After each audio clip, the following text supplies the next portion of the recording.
Hola, ¿cómo están? Soy Álvaro Cuba y estamos otra vuelta en Voto Consciente, un lugar donde la política se entiende, se cuestiona y más que todo se vuelve parte de tu vida. En este momento tenemos invitado a un abogado constitucional que realmente nos va a explicar todo el proceso democrático, un experto en el área, Fabricio Góngora.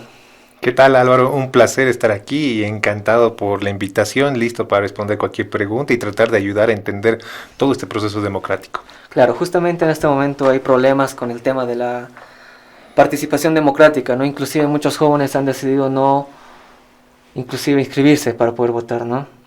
En ese sentido, claro, es su derecho. Del decir participar o no participar es su derecho, no es una obligación. Pero ¿desde qué sentido afecta, ¿no?, a nuestro padrón electoral? Bien, partamos de esa premisa, esa diferenciación, Álvaro, que tú dices, ¿es un derecho o una obligación? Tiene que ser entendida desde dos puntos de vista. Un joven, llamémoslo así, digamos de 17 años, tiene la opción de hacer o no hacer la inscripción dentro del padrón electoral. Pero ¿cuál es la circunstancia? ¿Es algo facultativo o es realmente obligatorio? La normativa te dice que en realidad es obligatorio. Todos los jóvenes tendrían que haberse empadronado en el plazo previsto anteriormente en el calendario electoral para ser parte del proceso electoral. Pero como tú dices, un efecto que se está visibilizando en nuestra sociedad es que no todos están interesados. Y ahí es donde hay que entrar en debate y atención, es decir, ¿por qué no quieren ser partícipes? ¿No? Y los factores son muchos. Entonces, yo creo que este proceso electoral, conforme a los resultados del censo nacional que nos han dado, ¿no?, que reflejan que más del 65% de la población boliviana es joven, sin duda alguna, más que nunca, por más que sea un eslogan repetido, ¿no?, que los jóvenes son el futuro, que los jóvenes son el presente ahora, ¿no?, yo creo que los jóvenes van a decidir la candidatura de este proceso electoral. Entonces, es muy importante la participación masiva de los jóvenes y sobre todo informados y conscientes. Claro, justamente la primera cuestión que empezaría en esta entrevista me gustaría hablar del tema de por qué vendría a ser una obligación el votar, ¿no? Te comento, Colmena Juvenil, estamos haciendo una producción de videos constantemente y un comentario que es muy repetitivo es el de por qué en Bolivia es obligatorio votar, ¿me entiende? En ese sentido, ¿lo puede explicar a los jóvenes por qué es importante su participación? Más que todo ahora, ¿no?, que la participación juvenil puede decidir el siguiente presidente. Bien, partiendo de esa premisa, el voto. ¿Qué es el voto? En realidad, el derecho, en la normativa electoral y en la doctrina electoral, se denomina sufragio. El voto es la materialización del derecho al sufragio. Partamos de esa premisa, ¿sí? El sufragio como tal es un derecho y una obligación de los ciudadanos en Bolivia. Tanto la Constitución Política del Estado como la normativa electoral dispone que todos los ciudadanos estamos obligados a emitir este voto, ¿no? El voto para poder elegir cualquier candidatura. ¿Pero por qué? Si analizamos el contexto, Bolivia es uno de los países que mantiene el bloque conservador. ¿Por qué digo bloque conservador? Porque a nivel mundial hay dos bloques, ¿no? Un poco más liberal, que te dicen que el voto no debería ser obligatorio, que eso está más vinculado a la autonomía de la voluntad de las personas, es decir, el que quiere vote y el que no, su lío. Y Bolivia mantiene este régimen conservador antiguo, clásico, europeo, occidental, que te dice todos los ciudadanos deben elegir, para bien o para mal, pero es una obligación. Si entramos en debate y análisis, Álvaro, respecto a si debería no ser obligatorio, eso ya es hilar fino, ¿no? No me animaría a señalar puntualmente que si la población boliviana está realmente hoy en día lista para no votar, si digamos hipotéticamente el caso hagamos una reforma normativa y no sea una obligación, pero inclusive, para que entiendas dónde va esto, por más que la normativa te diga que es obligatorio, y además que si no votas hay ciertas sanciones, restricciones como el tema de los bancos y otros, pese a eso hay ausentismo. ¿Dónde se ha demostrado mayor ausentismo? En el proceso de elecciones judiciales pasados recientemente. Esperemos que no sea un factor común y que en este proceso electoral nacional sí haya gran cantidad y masiva de votación. Justamente entrando al tema de las elecciones judiciales, por ejemplo, las pasadas elecciones judiciales, ha habido una gran desinformación de lo que ha sido. Porque en realidad, si bien asistieron a votar, la decisión que decidían, perdón, la toma de decisión que tenían era de cómo está vestido, cómo no está vestido, porque no conocían a los exponentes que iban a elegir. No conocían ni siquiera para qué funciona una elección judicial, ¿no? No conocían cómo se trabaja estas cosas. ¿Eso a quién se debe el problema?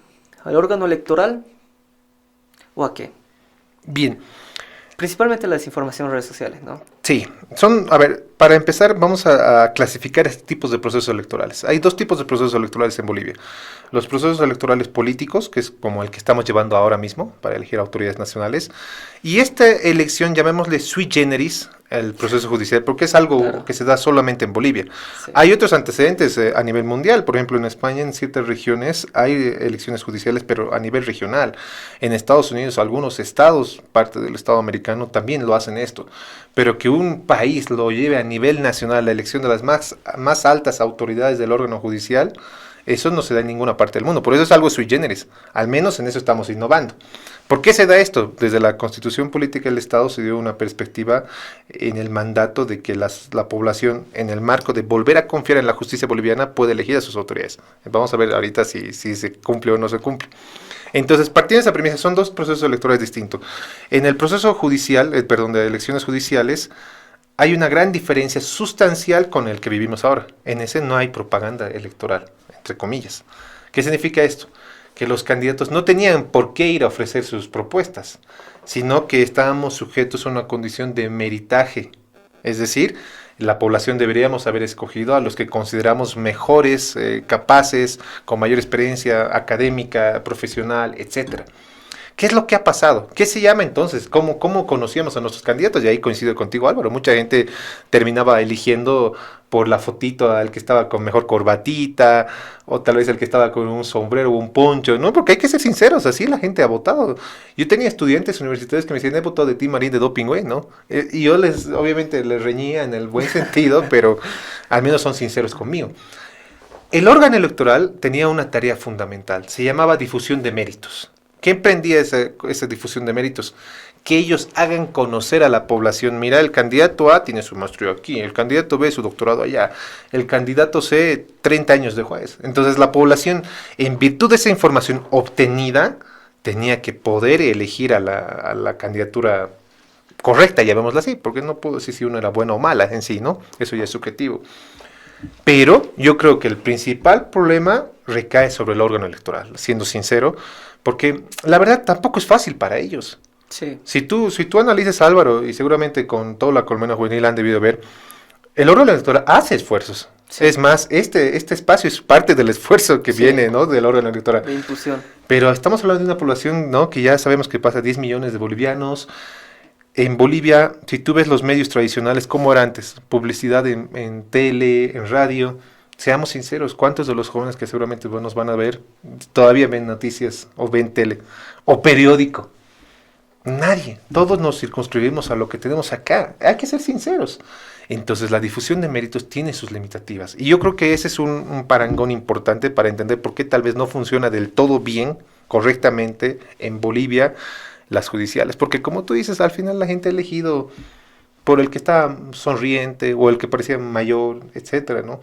Y otro tema es que también la población, no es tampoco echarle la culpa al órgano electoral, claro. Ahí entra la culpa de la sociedad. Yo te digo, porque yo soy abogado, soy docente universitario, yo sé de memoria, pero la sociedad no siquiera sabía que se estaba escogiendo 4 instituciones. Tú le decías elecciones judiciales, pensaban que era uno solo. Sí. En realidad estábamos escogiendo a las 4 instancias más altas de 4 instituciones. Hablamos del más importante y el más polémico, seguramente vamos a hablar del Tribunal Constitucional Plurinacional. Hablamos del Tribunal Supremo de Justicia, el Consejo de la Magistratura y el Tribunal Agroambiental. Es decir, 4 instituciones pertenecientes al órgano judicial, con excepción del TCP, que es autónomo. Pero la población, si tú le dices al ciudadano de pie, ¿era judicial? Sí, es uno solo, cualquier. Es más, hasta había confusiones en la papeleta porque había los espacios diferenciados y muchos han hecho anular su voto porque no sabían dónde votar. Entonces es una sumativa de problemas que sin duda alguna tiene que corregirse para la siguiente elección. Claro. Una de las grandes problemáticas que hay ahorita en el procedimiento democrático es la falta de conocimiento de lo que se decide, se elige y lo que trabaja, ¿no? Inclusive por el hecho de que cómo puede ser alguien presidente, cómo no puede ser alguien presidente. La participación política de cada joven empieza también conociendo sus derechos de cada uno. En ese sentido, ¿cuáles son realmente los puntos que uno tiene que tomar en cuenta al rato de votar? ¿Qué es lo que realmente tiene que saber lo que está haciendo? Perdón. Bien, muy buena pregunta. Esta es la pregunta clave. Así que si nos están viendo, escuchando, por favor, ahora sí, atención. Esta es la pregunta clave. Les voy a dar el secreto para que nuestro país mejore, ¿no? Obviamente, esta es mi percepción. ¿Cómo elegir candidatos, no? Prácticamente es eso. ¿Cómo los jóvenes pueden elegir candidatos? En un proceso electoral como el que estamos viviendo, hay un instrumento jurídico técnico electoral que se llama plan de gobierno. El plan de gobierno, técnicamente, que ya es público por si acaso, esto ya cualquiera lo puede conocer en la página del órgano electoral, es la propuesta de lo que van a hacer. No se olviden que una candidatura está sujeta, supeditada a lo que propone y que la población crea en él. ¿Cuál es el problema que yo veo? Porque como te digo, yo soy docente también en la materia de derecho electoral y he estado analizando con mis estudiantes por qué no funciona del todo bien la democracia en Bolivia. En Bolivia le damos más importancia al culto a la personalidad. Más nos importa el candidato que su plan de gobierno. Y eso está mal, porque en realidad el candidato no deja de ser una persona, sea A, sea B, sea C, sea azul, rojo, amarillo, verde, cualquier color. El candidato es una persona que está ejerciendo el derecho político a ser candidato y en realidad la decisión recae en la población, nosotros que hacemos también uso de nuestros derechos políticos de elegir. ¿Por qué digo que hay que darle importancia al plan de gobierno? El plan de gobierno prácticamente es cómo ellos se visualizan, por ejemplo, en los 5 años de un presidente, qué va a hacer con Bolivia, ¿no? ¿Qué es lo que hemos hecho en Bolivia los últimos 30 años, desde que hemos votado a la democracia, 40 años? Nos hemos dedicado más al culto a la personalidad. Yo voy a votar por él porque me parece simpático. Yo voy a votar por él porque hace buenos TikToks. Yo voy a votar por él porque ha venido a mi zona y ha dicho que va a cuidar a los perritos. Una cosa es lo que te propongan cara a cara. Yo, Álvaro, te puedo proponer 1000 cosas ahora mismo, pero si fuese candidato, la ciudadanía tiene que estar circunscrita a lo que dice el plan de gobierno. Y eso es lo que pasa con muchas situaciones. Por ejemplo, en campañas electorales, recién estamos en este proceso electoral, ya vamos a escuchar las miles de promesas que nos van a decir. Lo que los ciudadanos deberíamos decir es agarrar su plan de gobierno. El plan de gobierno dice, digamos, reducción de ministerios, un candidato X. Y veamos si en su campaña él también lo dice. Porque yo veo que muchas veces en su campaña hacen al clamor del momento, a las necesidades, a lo que la gente quiere escuchar. Entonces yo creo que Bolivia ya ha madurado con tantos conflictos electorales, con tantos problemas sociales, para que ya no nos vengan a endulzar el oído. Hay como bien decía, una desinformación colectiva del tema de la democracia y del voto que vamos a tener, ¿no? Porque caemos en la idiocracia de tener esa decisión de quién está más fachero, quién no está más fachero, quién puede dar bien, quién no puede dar. Cosa que, sin darse en cuenta la importancia del voto como es, ¿no? Como realmente tu decisión, lo que tú pones en tu papeleta, decide el país que vamos a tener. Decide lo que vamos a hacer. Y si no participas, es una decisión igual. Que también tiene una repercusión en el movimiento político que tenemos. Justamente, como bien decías, el OEP está intentando incentivar la participación juvenil, de que reconozcan el procedimiento democrático que hay. Sin embargo, los jóvenes son reacios a esta situación por la falta de idea, porque no quieren, porque ya no confían en esto, porque sienten que ya no vale su voto, ¿no?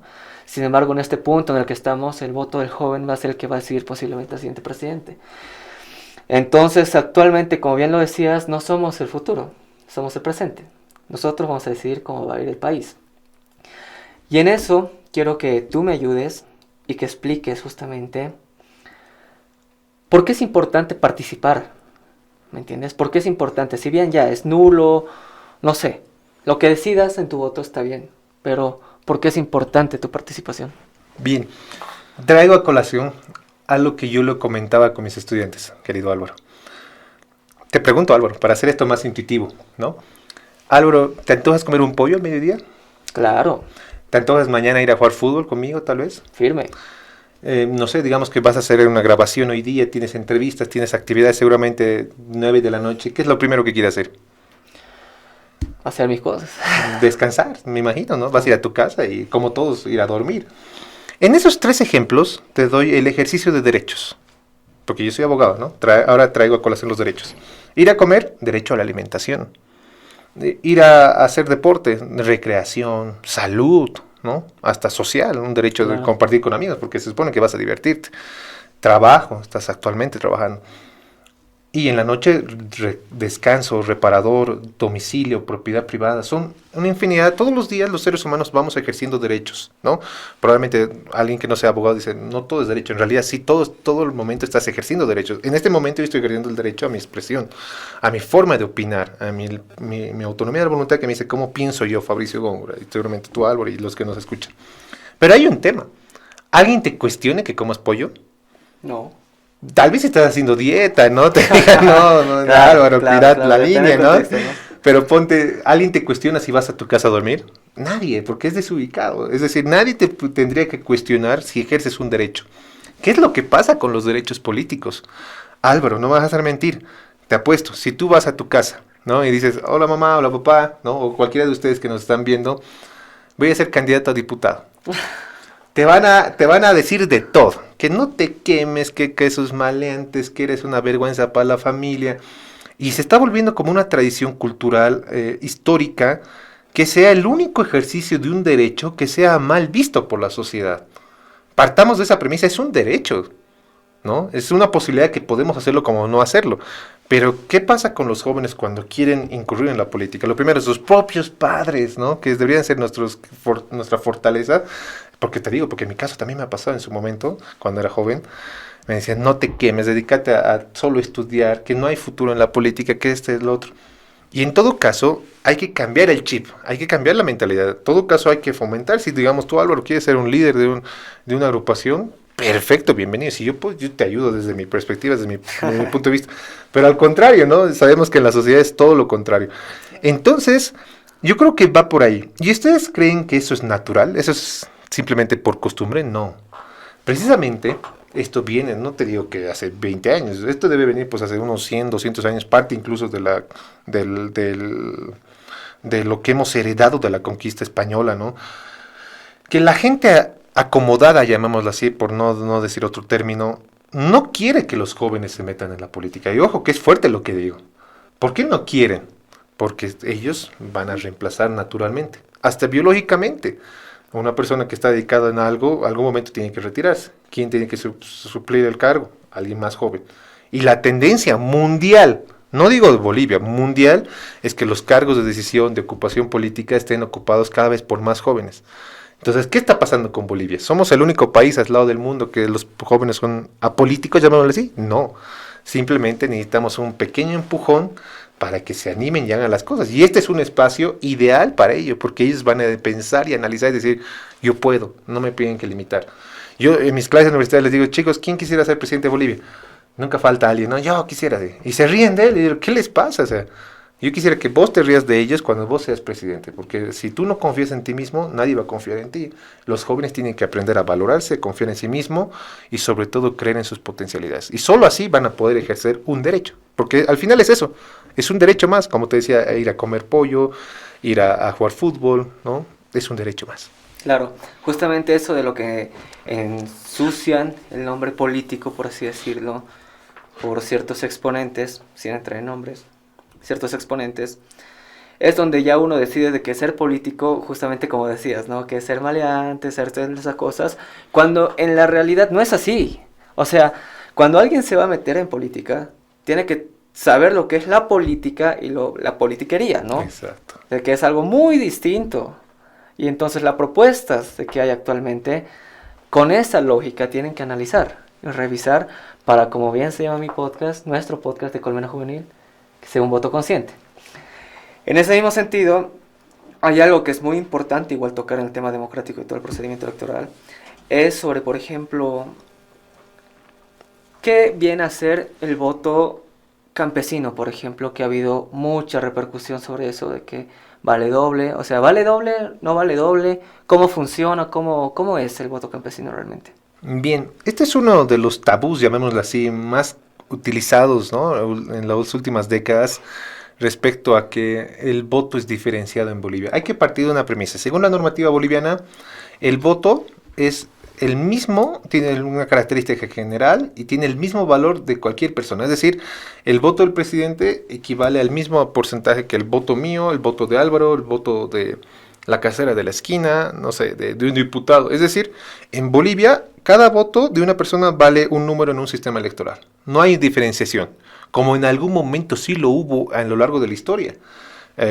Si vamos a los antecedentes históricos, por ejemplo, en Roma, en la época clásica, las mujeres no tenían acceso al voto, ¿no? Entonces ahí sí había un voto diferenciado. Desde 1952, con la incorporación del voto universal en Bolivia, se ha incorporado a las mujeres y también personas del área rural. Y desde ahí se viene arrastrando un tabú que se ha profundizado últimamente, lamentablemente porque es falso, en el que te dicen que hay un voto que vale doble. Eso es falso, y hay que decirlo sinceramente, ¿no? Y sin ningún riesgo de equivocarme. ¿Qué es lo que pasa? En Bolivia se emiten circunscripciones para votar. Por ejemplo, para escoger al presidente es una circunscripción nacional. Es decir, en toda Bolivia hay una sola circunscripción. Es decir, en todo el territorio todos escogemos un solo presidente, no se escoge dos. Por ejemplo, diputados plurinominales, diputados uninominales, puede ir cambiando. Los uninominales tienen circunscripción especial, ¿no? Tienen una delimitación geográfica. Entonces, ¿de dónde viene este tabú del voto doble del área del campo, ¿no? Del campesino, del área rural? Viene que la Constitución Política del Estado ya te establece que van a existir circunscripciones especiales campesinas. Es decir, preveyendo algo lógico, que es decir que la gente del área rural también tiene derechos, se le asigna circunscripciones especiales de designación de autoridades. Ponte Maicu, digamos, entre dos comunidades, que va a ir directamente, por ejemplo, a hacer una función de un diputado. Nosotros como ciudadanos no podemos votar ahí. Y por ende no tendríamos que votar por ahí, porque ellos están ejerciendo el mismo derecho que ejercemos nosotros. Lo lamentable es que se trata de tergiversar esta situación y decir que vale doble. Y en honor a la verdad no vale doble, ¿no? Todas las personas, ya sea un joven que acaba de cumplir 18 años, o el presidente del Estado, o un ministro, o un diputado, todos tienen el mismo valor en el sistema electoral boliviano. Claro, porque se decía, ¿no? De que el voto campesino valía doble y que había una desinformación muy fuerte en lo que vendría a ser el tema del voto. Pero el tema, por ejemplo, de cómo se vienen a hacer cómo gana un presidente una elección, cómo viene a ver el dinero, perdón, por ejemplo, el 50+1, ¿cómo es eso? ¿Cómo funciona el proceso electoral? Bien, vamos a hablar del presidente porque es la autoridad más alta del órgano ejecutivo boliviano y tal vez el que más nos llama la atención. En Bolivia hay un sistema electoral. Para elegir un presidente, la primera fórmula, digamos así, porque los sistemas electorales son las fórmulas de cómo se traduce la intención del voto en el resultado. Para que una persona sea declarada presidente en Bolivia, está el sistema de mayoría absoluta. ¿Qué es el sistema de mayoría absoluta? Te dice 50% más 1. Es decir, si un candidato a presidente obtiene el 50% de los votos habidos en el padrón electoral más 1, sea la cantidad que sea que haya obtenido el candidato B, el candidato C, el candidato D, asume la presidencia. Es lo que ha pasado con el actual presidente del Estado, ¿no? Que ha obtenido un voto mayor a este porcentaje mínimo. Y que hay que ser sincero, esto no creo que se vaya a dar en el proceso electoral en el que estamos por todo el contexto que estamos viviendo, pero te dice la normativa que en el caso de que un candidato llegue al 50% más 1, es presidente de forma automática. Pero si analizamos de forma objetiva, es difícil llegar al 50% más 1. Es difícil tener más de la mitad de todo Bolivia que te diga él va a ser el presidente. Hay una segunda opción. ¿Cuál es esa segunda opción? Te dice, si el candidato que obtiene más votos llega a un 40%, es decir, le resta un 10%, ¿no? A un 40%, y sobre ese 40% tiene 10% de diferencia con el segundo más votado, es decir, ponte, el candidato A obtiene 40,1%, y el candidato B obtiene 29,9%, hay más de 10%, también asume la presidencia de forma automática. Pero si analizamos de forma objetiva, obtener 40 y 50% no es fácil, ¿no? Hemos venido recién unos procesos electorales en los que habían presidentes que han sido elegidos con mayor porcentaje, pero esto no es lo común, ¿no? Muchos jóvenes piensan que es la regla, pero no es lo común. Yo estimo que esta elección no va a pasar ninguna de la opción A ni la opción B. ¿Y qué pasa entonces? ¿Nos quedamos sin presidente? No. La normativa te dice que si ninguno alcanza el 50% más 1 ni el 40 más 10 del segundo, si ninguno de esos alcanza, nos vamos a una segunda vuelta electoral. Una segunda vuelta electoral implica nuevamente un mini proceso electoral conjunto a este, llamémoslo así, en el que solo van a ir a elecciones el candidato con mayor votación y el segundo con mayor votación. Pero ya se invierte la regla. El sistema electoral pasa de ser de mayoría absoluta y pasa a ser mayoría simple. ¿Qué implica el de mayoría simple? Gana el que tenga más votos. Aunque sea por un voto, se puede decidir en segunda vuelta. Entonces esa es la forma en cómo se escoge al presidente en Bolivia. Si te das cuenta, la normativa nos da hasta 3 escenarios, ¿no? Para recapitular, el primero 50+1, el segundo 40+10 sobre el segundo y el tercero segunda vuelta y ahí es gane quien gane. Claro. ¿Cuál es la garantía técnica que asegura mi voto, que cuida mi voto? ¿Cuál es la garantía técnica que cuida mi voto, como te digo, no? Sí, y esa es la duda, ¿no? Muchos jóvenes tienen la duda de cómo sé que mi voto no lo cambian, no lo eliminan, no me lo borran. Hoy en día la tecnología ya nos ayuda, ha cambiado mucho, ¿no? Álvaro y los que nos escuchan son muy jóvenes, pero el proceso electoral, el día electoral, es decir, la jornada electoral, tiene varios matices, ¿no? Ustedes van a ir a votar desde las 8 de la mañana hasta las 4 de la tarde, ¿no? Si es su primera vez, es una jornada familiar, ¿no? Es una jornada llena, es bastante agradable, vas, haces filas como en todo en Bolivia, pero votas, ¿sí? Tú cuando emites el sufragio, ¿no? La papeleta lo pones en la ánfora, técnicamente pierdes ya de forma técnica el saber si tu voto se mantiene ahí. Entonces, ¿qué es lo que puedes hacer? Acabado estas 8 horas de jornada electoral, se empieza el escrutinio público. ¿Qué es el escrutinio público? El escrutinio público es el conteo de las papeletas dentro de una ánfora y es público. Es decir, tú como ciudadano Pepito Pérez puedes ir, una vez finalizada la jornada electoral, que es 4:30 aproximadamente, puedes entrar a la aula donde has votado o a cualquier otra, de cualquier otro establecimiento electoral y observar cómo se hace el conteo de votos en el escrutinio. Candidato A, 30 votos, candidato B, 60 votos. Obviamente tú ya no vas a saber cuál de esas era la tuya. Pero ¿cómo se corrobora esta situación? Porque aquí hablaban, ¿no? En otros términos de carretilla, cambiazo, me han anulado. Hay dos formas de circunscribirse a que esté ahí tu voto. Primero, la mesa electoral, el presidente de mesa y los jurados y los delegados tienen la lista de habilitados para votar. Es decir, en cada mesa hay, digamos, ponte 200 personas. Un número hipotético, porque son más. Entonces a ellos les entregan 200 papeletas, ni una más ni una menos. Cuando tú vas a votar, te anotan en la lista de habilitados y firmas. Y eso tiene que traducirse en la cantidad de votos que están en la ánfora. Si en la lista de habilitados de 200 hay 150, en la ánfora tiene que haber 150. ¿No? Entonces de esa forma se materializa, se garantiza de forma técnica que esté los 150, pero alguien aún así puede tener dudas, porque los bolivianos somos así, no confiamos mucho. Digo, pero ¿qué me consta que esté ahí? Precisamente en el escrutinio se elabora un acta electoral. Esa acta es el que vale oro. Ese acta en realidad es el único que tiene validez jurídica. Tu voto, una vez que se realiza el escrutinio, perdón que lo diga así públicamente, pero ya no tiene valor jurídico. Técnicamente ya es residuo electoral. ¿Qué es lo que tiene valor? Es el acta. ¿Por qué el acta? Porque en el acta se anota los votos obtenidos por cada candidato, ya sea nulo, blanco o cualquier candidato. Y además, en Bolivia esto se puede corroborar a través de internet. Eso sí se puede y se ha venido haciendo hace varios años, ya hace varios procesos electorales. Tú ingresas con tu carnet de identidad y te va a salir la foto digitalizada, escaneada de tu acta electoral. Entonces cada ciudadano va a poder saber si se materializa realmente el voto. Y yo te digo, Álvaro, o sea, no es porque yo sea un ocioso, pero igual he tenido esta duda. Hace muchos años decía, quiero ver que mi voto sea así. De cómo sé que no me van a hacer el cambiazo, de cómo sé que el acta es el mismo. Entonces yo he ido al escrutinio de mi propia mesa, ¿no? Era mucho más joven, tenía más tiempo también. Y yo le saqué foto a la pizarra, le saqué foto, porque es público, no te pueden prohibir, es público, ¿no? Le saqué foto al acta y en la noche, cuando ya estaban publicados los resultados a través de la información rápida, busqué mi acta electoral con mi carnet de identidad y era el mismo. Entonces yo ahí, al menos de mi acta, decía, al menos el mío sí se ha cumplido. Entonces es la única forma técnica de saber que tu voto no es cambiado o eliminado.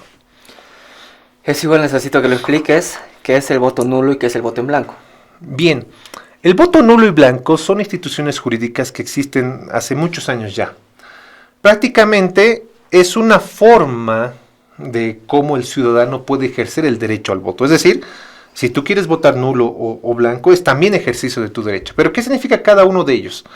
El voto nulo, sobre todo, es cuando no cumples las directrices mínimas de la votación. Ponte, si vas y le pones, le marcas a los 3 candidatos, votas por los 3, obviamente es nulo. ¿Por qué? Porque se supone que la materialización del voto es la manifestación de la voluntad de la persona a quien apoya, ¿no? Suena un poco rústico, pero es así. Si en la papeleta tú apoyas a todos, entonces tu voto no puede ser sumado a ninguno de ellos, es un voto nulo, ¿no? Inclusive hay muchas personas que, no sé, por los nervios, por apurados, votan por su candidato, pero suelen salirse de la franja y muchas veces son anulados estos votos. Entonces lo que se les dice, se les sugiere es que siempre vayan con calma y dentro de la franja hagan el signo de validez. ¿Qué es el voto blanco? Voto blanco es cuando una persona decide dejar su papeleta tal como está, no hace ningún rayado, no hace ningún bigotito, no escribe nada y simplemente lo dobla. En los términos de valoración, el voto nulo y el voto blanco también son computabilizados. Por un sentido técnico, el sentido técnico es que nos van a servir a entender también el descontento o la disconformidad de la población, porque muchas veces la población también se manifiesta así. Cuando no confías en ningún candidato, ninguno recae tu confianza, puedes también manifestarlo a través de voto blanco y nulo. Obviamente, nosotros no incitamos a un voto blanco y nulo. Lo ideal sería que escojamos a un candidato, pero también es tu derecho, eso también que quede claro. Si alguien quiere, por X o Y motivo, votar blanco o votar nulo, queda en su derecho. Al final, el conteo de votos, ¿cómo es? Claro, el conteo de votos es votos válidos, votos nulos y votos blancos, ¿no? Válidos se entiende a aquellos votos que han sido la muestra de la voluntad para elegir un candidato. Los votos nulos, como yo le expliqué, son aquellos que son fuera de la razonabilidad en cuanto al marcado. Muchas veces ahí entran, ¿no?, los que se quieren burlar, por eso decía dibujitos, ¿no? Yo en mi mesa, Goku creo que tenía 3 votos, ¿no? Maite Flores y otros tenían 20 votos. Sí, van a ver, es que los jóvenes son muy creativos. Somos creativos. Son creativos, ¿no? Pero lo ideal no es eso, ¿no? Nuevamente, la idea es que pueden escoger un candidato que represente las aspiraciones para poder escoger. Perfecto. Por ejemplo, algo igual que se decía era que los muertos votaban. Uh-huh. ¿Eso es posible? No. Obvio, cuidado, piensen de que yo... obvio que no es posible, pero se decía de que ya sí. Abuelitos muertos ya tenían un voto, ¿no? Sí, y me ha pasado, y miren, les voy a contar algo en confianza, ya que Álvaro me cae bien y estoy aquí en confianza, ¿no? Con las abejitas facheras. Yo tengo un hermano que se fue a vivir al exterior, ¿ya? Mi hermano. Y yo cuando era joven, ya hace muchos años, ¿no? Cuando era joven yo iba a votar y lo veía a él en listas, ¿no? Y ahí entraba pues mi perseguidora, ¿no? Mi paranoia y decía, ¿pero por qué está aquí? Van a votar por él. Y en realidad, ¿qué es lo que pasa con las personas fallecidas, ¿no? Porque esto también es algo que se dice y es bueno aclararlo. El padrón electoral, entendamos que es la lista de ciudadanos habilitados para votar. Esto emerge de una suerte de inscripción en el padrón, pero también una depuración automática, ¿no? ¿En qué casos se depura automáticamente? Puede ser en casos de deceso o en casos, digamos, de que una persona haga conocer al CERESI, en este caso, al órgano electoral, que, por ejemplo, en el caso de mi hermano, que está viajando. ¿Para qué? Para que sea removido del padrón electoral. Voy a ser sincero, mi hermano jamás hizo una carta, jamás dijo que se fue. Y él seguía figurando como habilitado. La normativa te dice que se van a eliminar, si no votas en una elección, para la siguiente te van a eliminar automáticamente. Eso es parte de las sanciones, ¿no? Y cuando fallece, pero entendamos, hay que ser también sinceros, no podemos decir pues que el órgano electoral falle en todo. Pónganse que mañana son las elecciones, y Dios no quiera, fallece, digamos, mi abuelo. ¿Hay forma científica de que en horas se cambie el padrón electoral, más aún faltando un día de un proceso electoral? No. Es decir, tu abuelo que ha fallecido, digamos, que en paz descanse, va a seguir figurando en el padrón electoral. ¿Dónde tenemos que alarmarnos? Y eso también hay que decirlo. En el caso de que vayamos a votar, digamos, en mi caso, mi hermano no figura, pero en listas aparece mi hermano como si hubiera votado, ahí sí, en ese momento hay que hacer una denuncia, tanto al notario electoral o al juez electoral, ¿no? Porque eso ya sería una transgresión, un delito electoral cometido por los de la mesa electoral. Por eso cuando sean también ustedes nombrados como jurados electorales, es una tarea dura, yo he sido ya 2 veces, pero bonita. ¿Por qué bonita? Porque en el cansancio estás haciendo patria, estás haciendo democracia, estás ayudando a fortalecer todo nuestro país, ¿no? Pero es dura, les anticipo, les citan a las 6 de la mañana y terminas 8 de la noche, ¿no? Pero bueno, es una tarea, una obligación más patriótica cívica. Hay varias cosas que se han ido comentando con el voto, ¿no? Que se han ido, como decía, el tema del voto de las personas fallecidas, el voto campesino, cosas que eso es importante aclararlo para cuando realmente se maneje esa información, porque las redes sociales desinforman mucho, ¿no? Entonces no se puede tomar un contexto de algo tan importante como es un procedimiento electoral democrático con base a lo que dice en TikTok, ¿no? Aunque esto igual va a salir por TikTok, pero es distinto, porque aquí tenemos un experto. Ya acabando, ya vamos a acabar la entrevista. Quisiera que por favor hables a cámara y eso les digas cómo es el voto, o sea, por qué el voto es importante, por qué realmente tienen que estar ahí, por qué tienen que hacer, qué tan importante es el voto del joven, ¿no? Que les invites a la participación política de los jóvenes.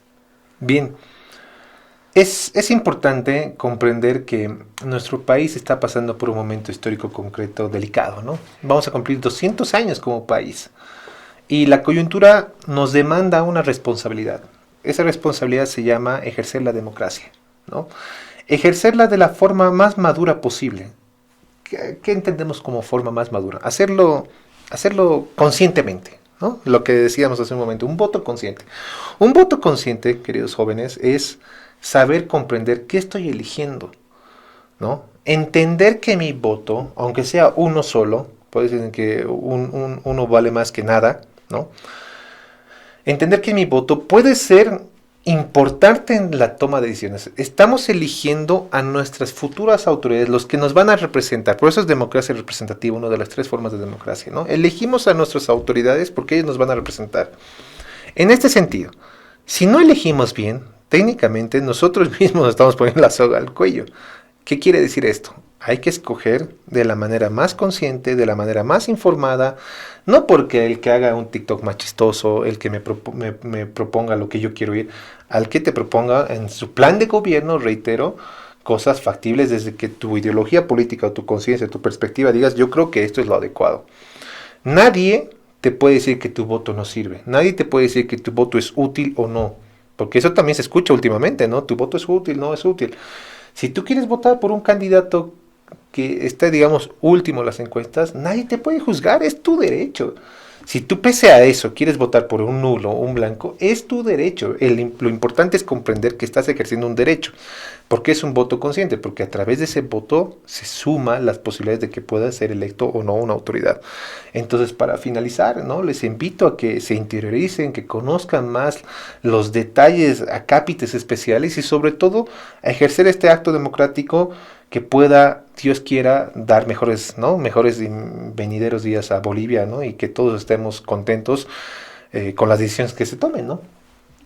Muchas gracias, Fabricio. Muchas gracias por la entrevista. Un placer. Lo damos por acabado. Como bien decía, soy Álvaro Cuba y esto ha sido Voto Consciente.